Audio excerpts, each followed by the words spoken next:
I Oh can't let you go. my Not God. yet. The wind did not blow in Copper Valley anymore. It had stopped 3 years ago, the day Samuel left. Old Jake sat on the wooden steps of his ranch house, watching the dust settle on the empty road. His hands were rough like tree bark, and his eyes were the color of burnt copper, the same color as the earth that gave the valley its name. He was 72 years old, and he had not spoken a word to another human being in 18 months. The silence had become his friend. The ranch spread out before him like a dead thing. The fence posts leaned like tired old men. The barn roof had a hole big enough to throw a horse through. The water well had run dry 2 summers back. But Jake did not fix these things. Fixing things meant believing the ranch had a future, and Jake had stopped believing in futures a long time ago. His son Samuel had loved this ranch. Samuel had been born in that barn, had learned to ride before he learned to walk, had fought to keep the land alive when drought came and when sickness came, and when the railroad company came with papers and promises. But then the girl came, a city girl named Eleanor, with yellow hair and city ideas. She told Samuel the ranch was a prison. She told him dirt was not beautiful. She told him horses were animals, not family. Samuel chose the city. He chose her. He chose to leave his old father alone. Jake stopped going into town after that. He stopped speaking because words reminded him of Samuel's voice. He stopped caring because caring meant remembering. He just sat, just waited, just let the land die slowly around him, the way he was dying inside. The sun was going down a big red circle, sinking into the desert like a wound closing. Jake stood up slowly, feeling every one of his years in his bones. He was about to go inside when he heard something. A sound so quiet it might have been his imagination. A sound like breathing. Wake turned around. There was a horse standing at the far edge of his property, maybe 200 feet away, where the property line met the empty desert. The horse was white, pure white, like a ghost made real. In all of Jake's life, he had never seen a horse that color in Copper Valley. The desert was red and brown and golden. White did not belong here. White stood out like a mistake, like something that did not fit the world. The horse did not move. It just stood there, watching Jake with dark eyes. Jake's heart did something strange. It jumped, then settled, then started beating faster than it should. He put his hand on his chest, feeling the old rhythm against his palm. For the first time in 18 months, he felt something besides emptiness.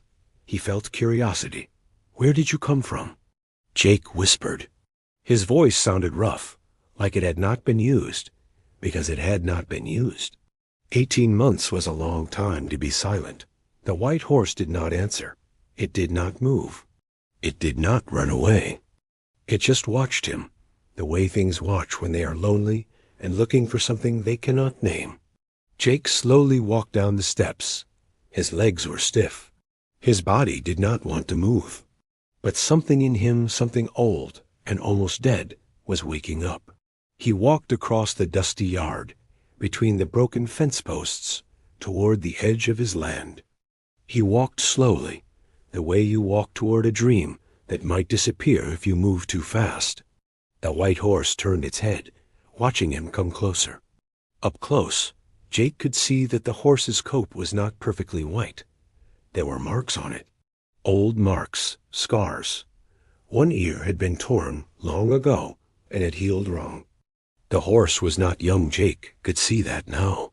The horse was old. The horse was tired. The horse was broken in many small ways. But the horse was also beautiful. You are lost, Jake said quietly. Still, the horse did not move. Or maybe you are not lost. Maybe you know exactly where you are going. The wind picked up then, the first wind in 3 years that Jake could really feel. It moved the white horse's mane, making it flow like water. The horse closed its eyes, feeling the wind the way a living thing should feel wind. Like it mattered, like it was real. I do not know who you are, Jake said. His voice was getting stronger now, the more he used it. I do not know where you came from. No one in this valley has seen a horse like you. You should not be here. Nothing comes to Copper Valley anymore. But the horse was here. Jake reached out his hand. It took him a long time to walk the last few steps. His body did not want to obey his heart. But he kept walking until he could almost touch the horse's neck. The horse did not move away. The horse did not bite. The horse just stood there, breathing, alive, real. Why are you here? Jake asked. The horse did not answer with words. Instead, it turned its head and looked back toward the desert, toward the darkness where the sun had already died. Then it looked back at Jake, back and forth, like it was showing him something, like it was asking him something. Jake's hand touched the horse's neck. The coat was warm. The heartbeat was strong.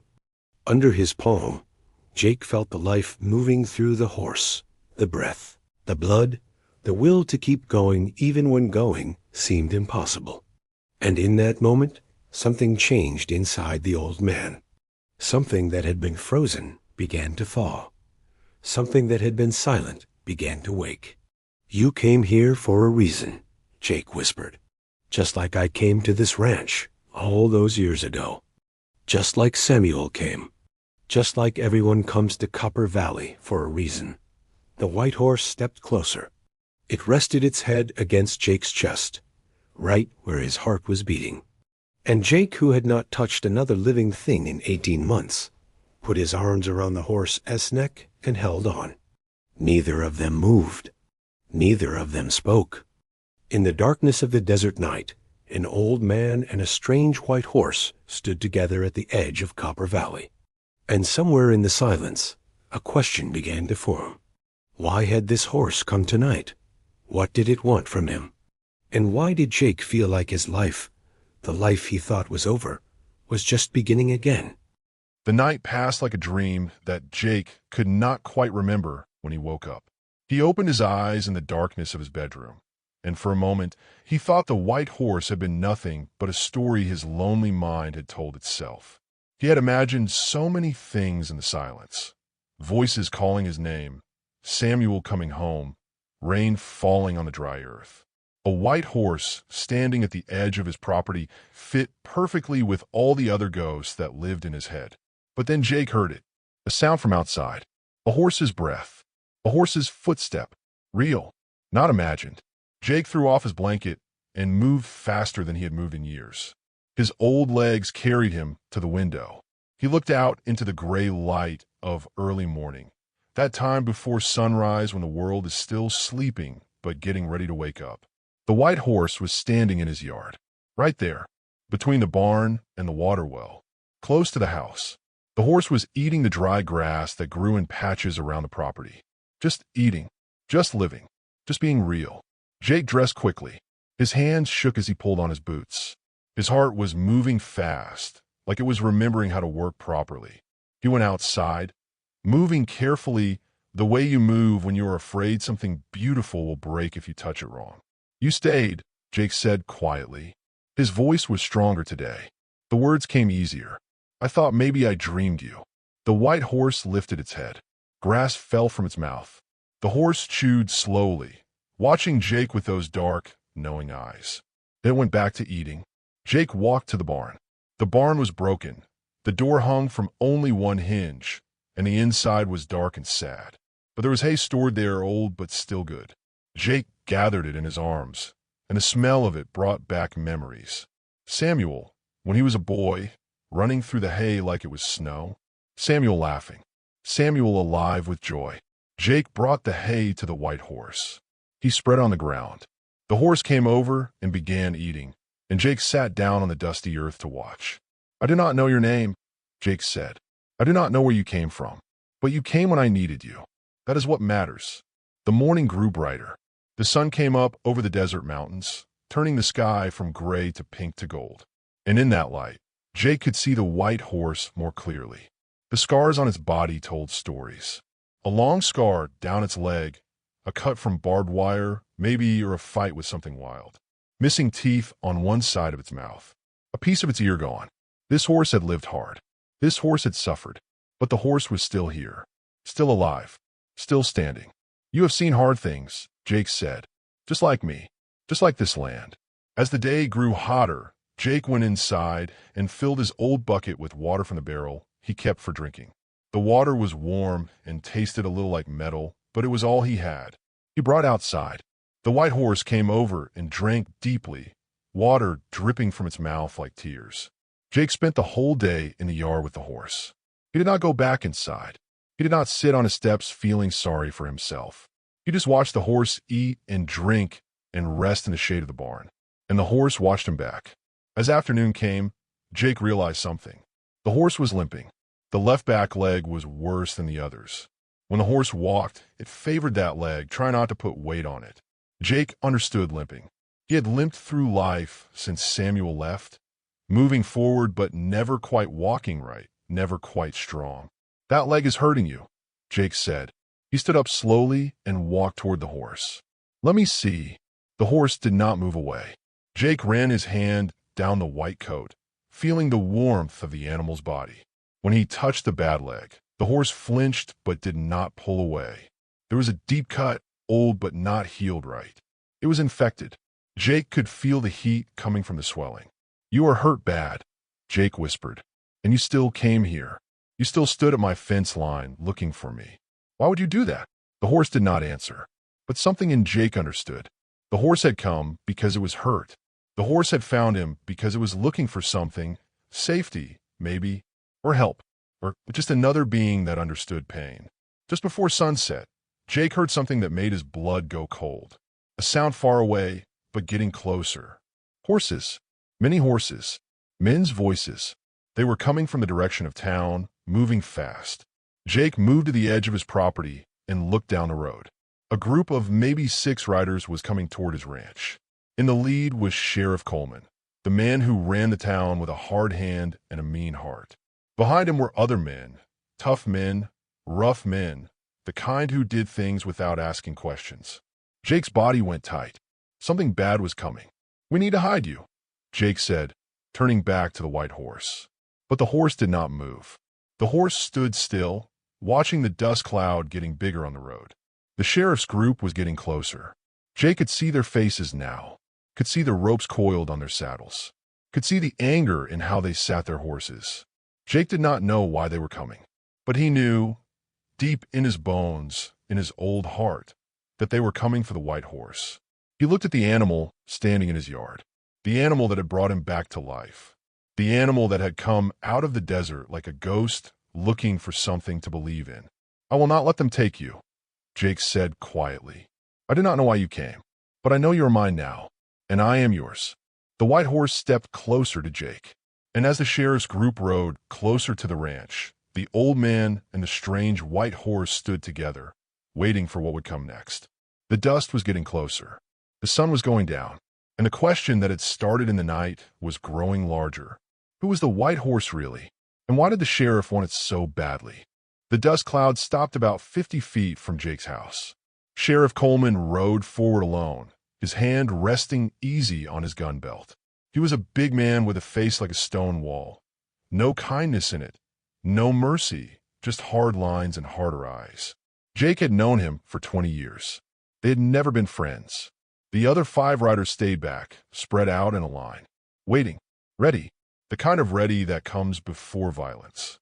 "Jake," the sheriff said, nodding slow. His horse was breathing hard from the fast ride. "Heard you might have something that belongs to the territory." Jake did not move. The white horse stood beside him, calm and still. "I do not know what you are talking about," Jake said. "That horse," Coleman said, pointing one thick finger. "Where did it come from?" "It came to me," Jake answered. "It was hungry.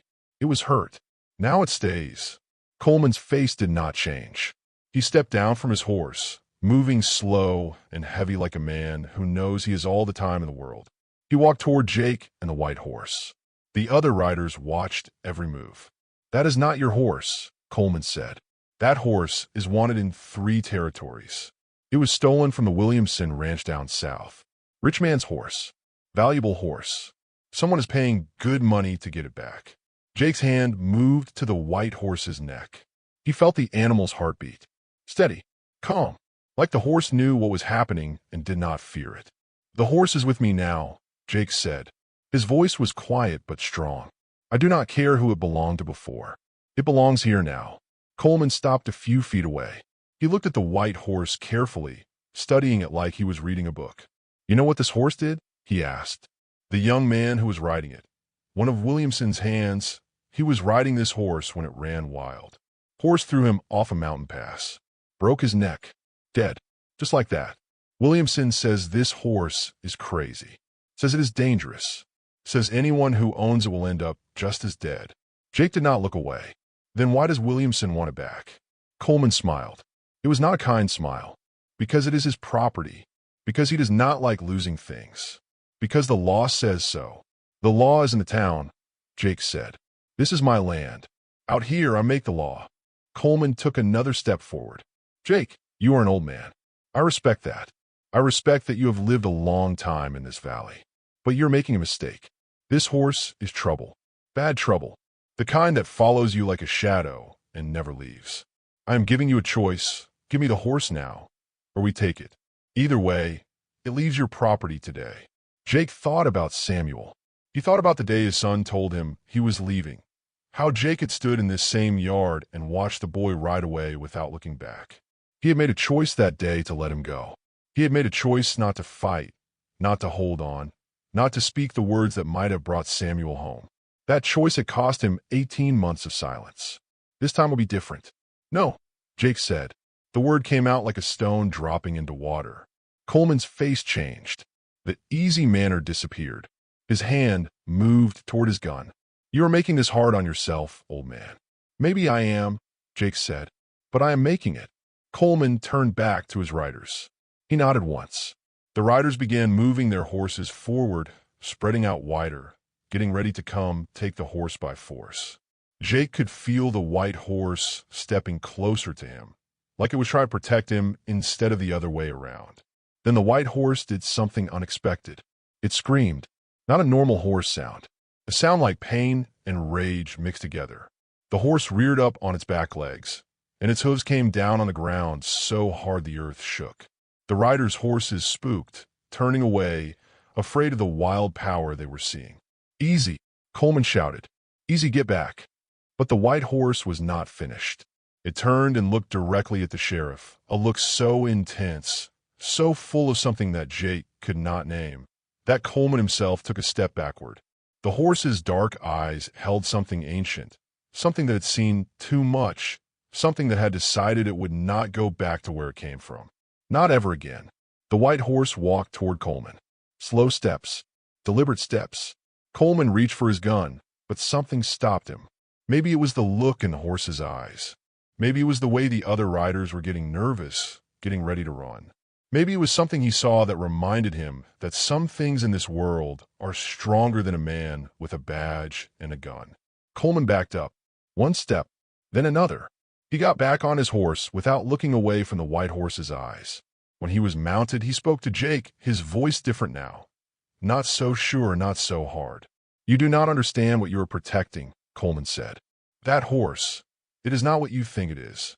It is not just a stolen animal. There is more to this story, things you do not know. Then tell me, Jake said. Coleman shook his head slowly. No, some things are better left unknown. But I am warning you, Jake. That horse brings death with it.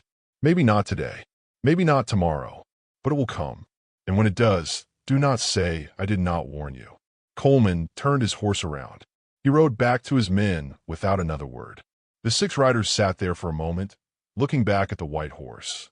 Then they turned and rode away, the dust rising behind them like a ghost. Jake and the white horse stood alone in the yard again. The sun was almost gone.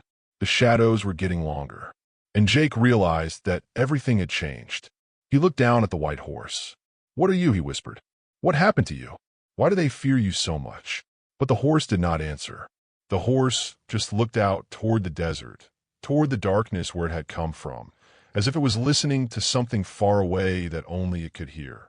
And Jake understood, in that moment, that he had made a choice that would change everything. He had chosen a mystery over safety. He had chosen a broken horse over the law. He had chosen to believe in something when the world told him to let go. The night was coming, and somewhere out in the darkness, other questions were forming. What was the white horse running from? What was the real story? And what would come next? 3 days passed after the sheriff left. Jake did not sleep much. He sat in a chair by his window, watching the white horse in the yard, waiting for something he could not name. The horse would eat and drink and rest, but it also stayed alert. Its ears would turn towards sounds in the distance. Its eyes would look toward the desert road. It was waiting too. On the third night, Jake finally asked the question out loud. "What happened to you?" he said to the horse as they stood together under the stars. "Before you came to me, before you were in Copper Valley, what was your life?" The white horse did not answer with words, but it answered. It walked toward the barn and stood by the water trough. Jake followed. The horse lowered its head and looked at the water, but it did not drink. Instead, it turned and walked deeper into the barn, into the darkness that Jake had not visited in months. Jake followed, his eyes slowly getting used to the shadows. The barn smelled like old hay and forgotten time. And there, in the corner where the light from the door made a long stripe across the floor, the white horse stopped. The horse stood still and let Jake look. For the first time, Jake really studied the animal's body. Every scar told a story. The long mark down the left side, not from barbed wire but from a whip. A long, deep cut that had been made by something sharp and meant to hurt. Jake's hand shook as he touched it. A whip. Someone had beaten this horse. Someone had made it bleed on purpose. The missing teeth made sense now too.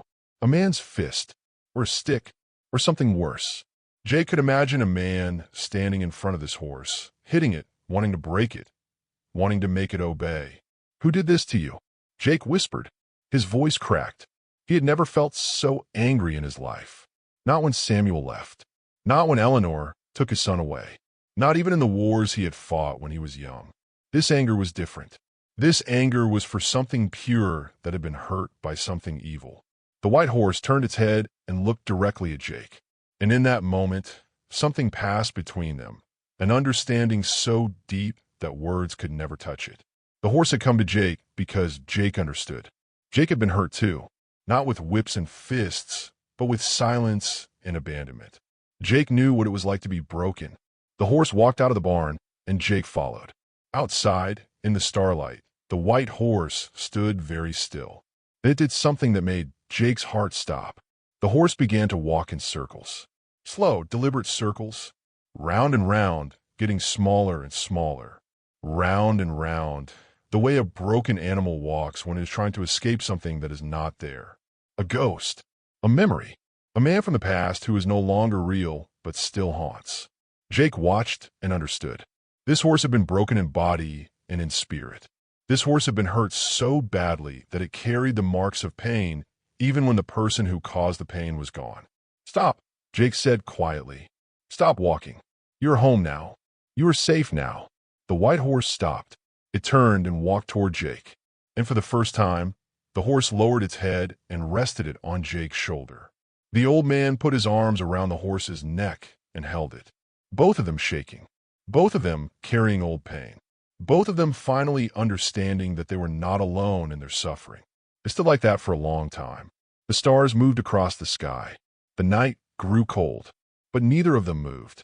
Neither of them wanted to break this moment where two broken creatures were holding each other up. When morning came, Jake made a decision. He went to the barn and found the old leather saddle that Samuel had used when he was a boy. The leather was cracked and dry, but it was still strong. Jake also found the bridle and reins. He brought everything outside and set it on a fence post. "I'm going to teach you something," Jake said to the white horse. "I'm going to teach you that not all hands are mean hands. Not all men are the kind of men who hurt. I'm going to teach you to trust again." Jake moved slowly. He picked up the saddle blanket and walked toward the horse. The horse did not move away. Jake placed the blanket gently on the horse's back. The horse stood still, patient, brave. Then Jake placed the saddle on top. The horse's muscles tensed. Jake could feel the fear in the animal's body. It had been a long time since a saddle had touched its back. Long time since it had carried weight. Long time since a man had put hands on it without hurting. I'm not him, Jake whispered. I'm not the man who broke you. I am the man who will fix you. I am the man who will show you that life can be good again. Jake fastened the saddle slowly, talking the whole time. His voice was like a song about healing, a song about second chances, a song about two broken things becoming whole together. The white horse did not move, did not panic, did not run. The horse trusted. When the saddle was secure, Jake led the horse in a slow circle around the yard, just walking, just getting used to carrying weight again. And the white horse walked with strength. The limp was still there, but the spirit was different. The spirit was no longer running away. The spirit was moving forward. That afternoon, Jake climbed into the saddle for the first time. His old body protested, but his heart was singing. He held the reins gently, not pulling, not controlling, just guiding. The white horse walked across the yard with an old man on its back, and it was one of the most beautiful things Jake had ever felt. "We're going to ride," Jake said. "We're going to ride out into the desert. We're going to ride far from here, away from the sheriff, away from the men who hurt you, away from everything that wanted to break us." But before they could start that journey, something happened. A horse appeared on the horizon, a single rider coming fast, too determined. And as the figure got closer, Jake could see it was a woman. A young woman, maybe 30 years old, with dark hair and wild eyes. She was riding like her life depended on it. She was riding straight toward them. Jake pulled back on the reins. The white horse stepped back, alert, afraid. The woman got closer and closer, and Jake could see tears on her face. See the desperation in how she sat her horse. See that she was not dangerous. She was desperate. The woman pulled her horse to a stop just a few feet away. She looked at the white horse, and her whole face changed. Tears came harder now, real tears, the kind that come from a place so deep inside that words cannot reach it. "You are alive," the woman said, looking at the white horse. "Oh my God, you are alive. I thought you were dead. I thought he killed you." Jake felt the white horse tense, felt it ready to run, felt it afraid. And Jake understood. The real story was just beginning. Who was this woman? How did she know the white horse? And what truth was about to change? The woman stepped down from her horse carefully, like she was afraid the white horse would disappear if she moved too fast. Her hands were shaking. Her whole body was shaking. She was thin, like someone who had not eaten well in a long time, like someone who had been carrying a heavy weight on her shoulders. "My name is Catherine," she said, looking at Jake but speaking to the white horse. "This horse, his name is Storm. He belonged to my father. My father loved him more than he loved most people. And that man, the man who beat him, was my husband." Jake did not speak. He waited for more. He held the reins of the white horse gently, letting the animal feel safe. Catherine sat down on the ground, right there in the dust. Her legs would not hold her anymore. "My father died 5 years ago," she continued, her voice breaking. "He left me this ranch, the biggest, most beautiful ranch in the Southern Territories. Storm was the most valuable horse on that ranch. My father raised him from a baby. That horse was more like a son to him than I was." She looked up at Jake, and her eyes were filled with pain, so old it had become part of her face. "When my father died, everything went to me," Catherine said. "The ranch, the horses, the land, everything. But I had a husband, a man named Richard. A man who was handsome on the outside, but cruel on the inside. He wanted the ranch. He wanted the money. He wanted the power. He told me he loved me, but he loved the idea of owning things more." Jake listened. The white horse, Storm, stood very still, listening too. "Richard wanted to break Storm," Catherine said. "He wanted to break him because Storm would not obey him the way other horses did. Storm was too smart, too independent, too connected to my father to accept a new master. So Richard beat him.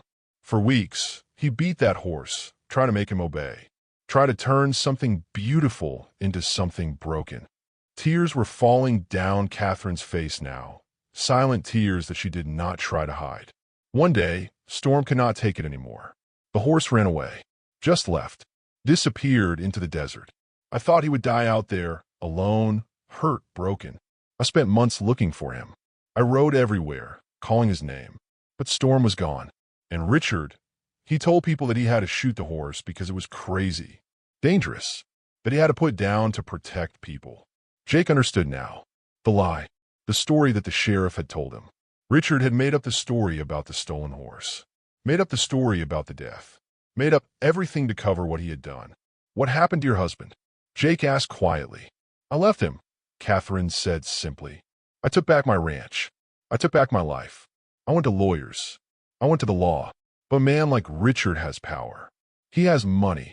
The law does not care about a horse being beaten. The law does not care about a woman leaving a man. So Richard spread lies about Storm. Made him wanted.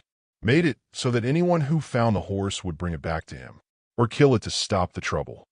Storm stepped forward and lowered his head to Catherine. She wrapped her arms around his neck and sobbed. Not sad tears anymore, but tears of relief. Tears of finding something she thought was lost forever. I heard rumors, Catherine said, pulling back and looking at Jake. A week ago, I heard that a white horse had been seen in Copper Valley. I knew it had to be Storm. I knew he would find a place where he could be safe. I've been riding for days to get here. Jake looked at the white horse. Storm. A horse with a real name now. A horse with a real story. A horse that had survived not just the desert, but the cruelty of a man who wanted to break everything good about him. How did he know to come to me? Jake asked. Catherine smiled, a sad, beautiful smile. Horses are like that. They know when a person understands suffering. They know when a person will not hurt them. Storm came to you because he knew you were broken too, and he knew that broken things can heal each other. Jake felt something warm move through his chest. For the first time in 18 months, he felt hope. I cannot give you the horse, Jake said. Not yet. He is too hurt. He needs time here. He needs to remember that the world is not all cruelty. He needs to remember that trust is possible. Catherine nodded. She understood. How long? She asked. Until spring, Jake said. By spring, maybe he will be ready to go home. Or maybe he will choose to stay. They looked at Storm together. The white horse stood between them. A bridge made of suffering and survival. A bridge made of choosing life when death would have been easier. My father had a saying, Catherine said softly. He said that a good horse is not measured by how much it obeys. A good horse is measured by how much it loves. Storm loved my father that way. And now, I think, Storm is learning to love again. Over the next weeks, something magical happened in Copper Valley. Catherine stayed. She helped Jake fix the ranch. Together, they repaired the fence, cleared the well, fixed the barn. And Storm helped too. The horse worked beside them, limping but strong, broken but healing. Every day, the limp got smaller. Every day, Storm moved with more power. Every day, the horse was becoming whole. Jake started talking again. Really talking. He told Catherine about Samuel, about how he had let his son go without fighting. Catherine told him about the choices that women make and how sometimes those choices are about survival.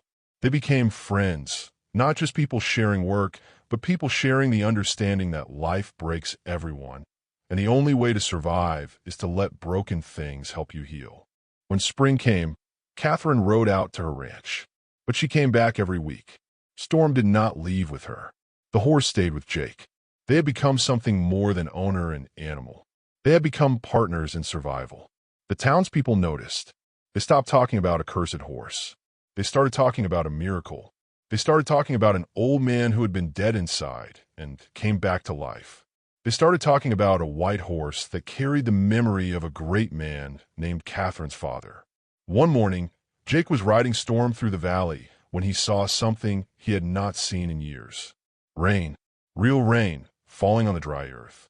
The desert was drinking. The earth was coming alive again. Jake stopped Storm and looked up at the sky. And Storm stopped too, feeling the rain on his white coat, feeling the world coming back to life. We did it, Jake whispered to the horse. We found each other in the darkness, and we survived. We showed the world that broken things can become beautiful again. Storm turned his head and looked at Jake with those dark, knowing eyes. And in that look was everything: loyalty, trust, love, and the knowledge that two broken creatures had saved each other. The legend of Copper Valley grew after that day. They said that a white ghost horse had come out of the desert to save an old man from dying of loneliness. They said that the horse had known things, ancient things, about healing and second chances. They said that loyalty could outlive pain, that trust could grow from ashes, that the most powerful bonds were formed not when everything was perfect, but when two beings had nothing left but each other. They said that if you rode through Copper Valley on a quiet morning, you could still see the white horse and the old man, moving together as one, living proof that the world has magic in it, if you are brave enough to let something broken teach you how to live again. Jake died 10 years later, in the saddle, riding Storm through the valley that had become green and alive again. Storm lived on for another 5 years, carrying Catherine's children on his back, teaching them that strength comes not from never being hurt, but from learning to trust after you have been broken.